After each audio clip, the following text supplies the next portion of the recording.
ইমাম সাহেব, খতিব সাহেব শুক্রবারের জুমার নামাজের সময় বয়ান দিতেছে।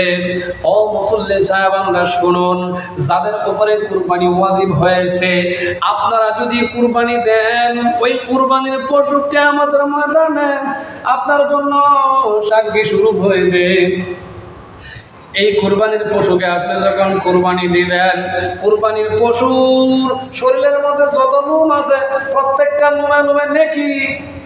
নামাজের মধ্যে সুর হয়, তা সুর সুর সুরে মনে মনে মনে কয় এত সুন্দর জিনিস আর সারা যাইতো না, জীবনে পাপ বহু করছি আর পাপ করতাম না, একটা ভাবে করিয়ালাই পাপ যেহেতু করছি নেকের কাজও তো করতে হবে। নেকটা কি? সুরে কয় একটা সুরে করিয়া গরু আনিয়া কুরবানি দিয়া দেব। সুর রাতের বেলায় চুরি করিয়া গরু যখন নিয়ে যায়, মসজিদের ইমাম সাহেব গাটলার মধ্যে গিয়া মসজিদের ইমাম সাহেব গাটলার মধ্যে গিয়া ওযু বানায় তাহাজ্জুদের নামাজ পড়ার জন্য। ইমাম সাহেব তাকায় দেখে, কিরে গতকালকে এই তো জুমার নামাজে এসেছিল, আজকে নিশিরাইতে গরু লইয়া আরে কারণ কি? ডাক দিয়া জিজ্ঞাসা করলে, কিরে তুই গরু লইয়া কই যা? কয় হুজুর গরু চুরিয়া করিয়া আনছি, হুজুর গরু চুরি করিয়া আনছি কুরবানি দেওয়ার জন্য। কয় কি গরু চুরি করিয়া কুরবানি দেওয়ার জন্য আনছ? জি হুজুর। ওই টাকা দিয়া আর এই চুরির টাকা দিয়া কুরবানি আমার মাওলায় নিবে না, অবৈধ টাকা আর অবৈধভাবে কুরবানি আমার আল্লাহ গ্রহণ করবে না। ওই হুজুর আপনি যে এই কথাটা বলবেন এটা আমি আগেই জানি, এই জন্য হিসাব দাম মিলাইয়া রাখছি। কি হিসাব মিলাইছ? ওই হুজুর আমি যে কোরবানির গরু চুরি করিয়া আনছি, চুরি করিয়া আনতে গিয়া যে গুনাহ হয়েছে, চুরি করিয়া আনতে গিয়া তো গুনাহ হয়েছে, এখন কুরবানি দিয়ে দিব। কুরবানি দিলে যেই নেকি হবে, চুরির গুনাহ আর কুরবানির নেকি এই দুইটা একত্রিত করিয়া কাটাকাটি মানে সমানে সমান ফাঁক দিয়া আমি বস্তু গাইলাম। এখন সমাজের মধ্যে যারা নাফাকি টাকা দিয়ে কুরবানি দেয়, এরা আসলে মাওলারে দেখানোর জন্য দেয় না, আর এরা আসলে মাওলারে খুশি হওয়ার জন্য দেয় না। এরা সমাজের মানুষকে দেখানোর জন্য দেয় যে আমি তো কোটিপতি হয়ে গেলাম, আমি তো লাখপতি হয়ে গেলাম, কুরবানি যদি না দেই তাহলে সমাজের মানুষ আমাকে কি বলবে। বাবা, এদের ইজ্জত সম্মান বাঁচানোর জন্য এরা কুরবানি দেয়, এদের কুরবানি কিন্তু আমার মাওলায় নেবে না। অন্তর যদি সহি না থাকে তাহলে তোমার কুরবানি আমার মাওলায় নেবে না।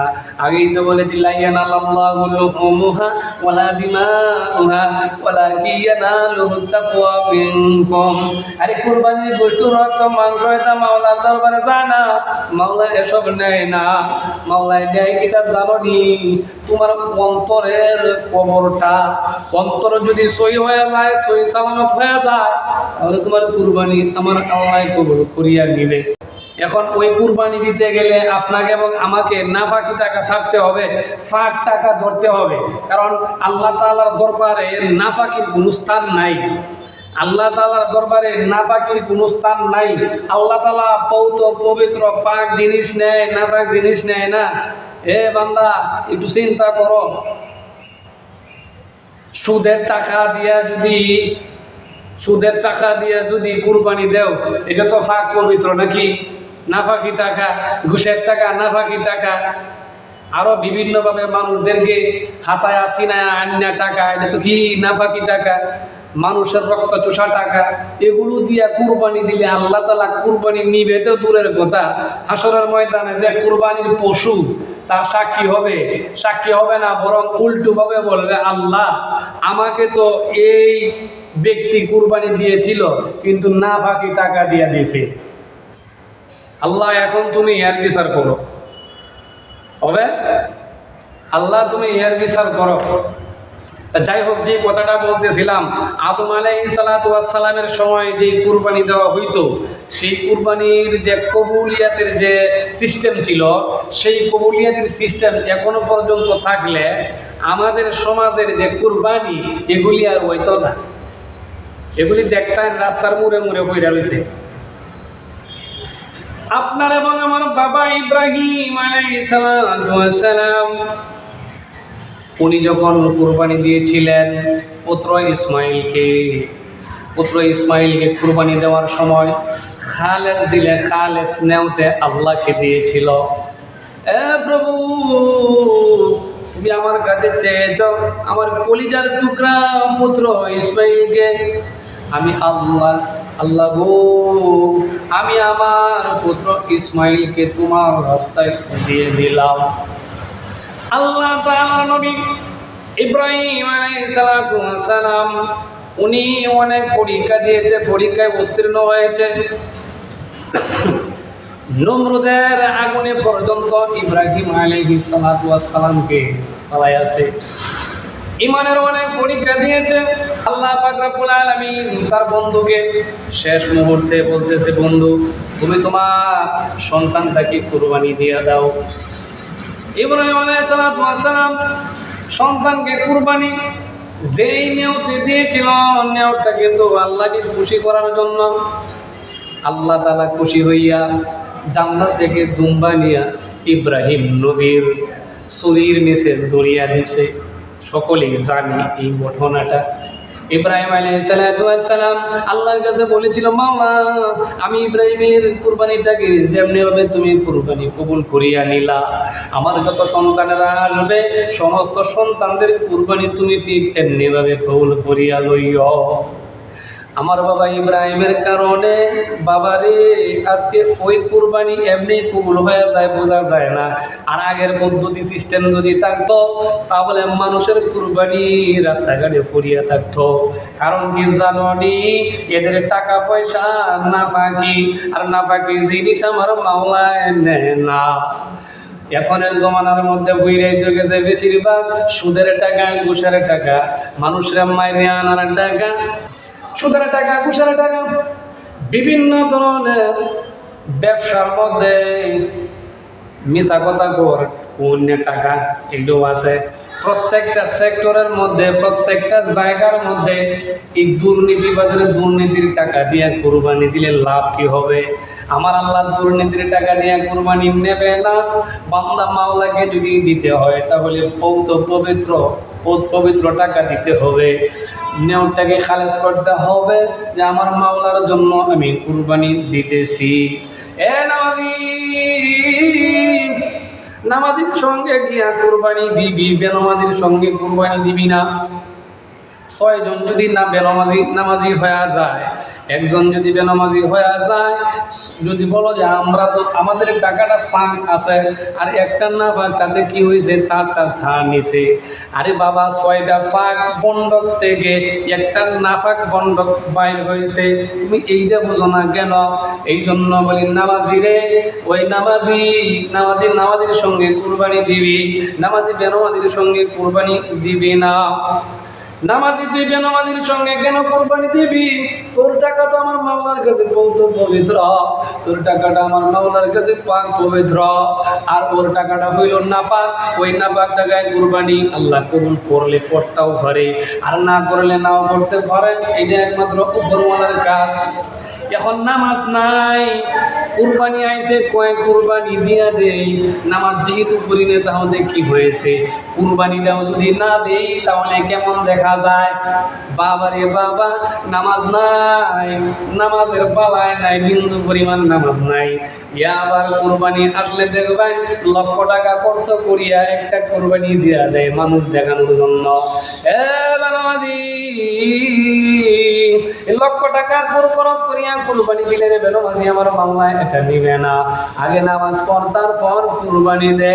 আমার আল্লাহ একবার ইন্না আ'তাইনাকাল কাউসার ফাসাল্লি লিরাব্বিকা ওয়ানহার, আগে নামাজ তারপরে কুরবানি। নামাজ নাই বেড়ি তোর আবার, নামাজ নাই বেড়া তোর আবার কের কুরবানি। অবৈধ টাকায় কুরবানি হবে না। মানুষরা মারিয়া লুটিয়ে টাকা, সেই টাকায় কুরবানি হবে না। তাহলে শুনুন, আমি একটা ঘটনা বলি। ইমাম সাহেব, খতিব সাহেব শুক্রবারের জুমার নামাজের সময় বয়ান দিতেছে। ও মুসল্লি সাহেব, আমরা শুনুন, যাদের উপরে কুরবানি ওয়াজিব হয়েছে, আপনারা যদি কুরবানি দেন, ওই কুরবানির পশু কিয়ামতের ময়দানে আপনার জন্য সাক্ষী শুরু হইবে। এই কুরবানির পশুকে আপনি যখন কুরবানি দিবেন, কুরবানির পশুর শরীরের মধ্যে যত লোম আছে প্রত্যেকটা লোমে লোমে নেকি।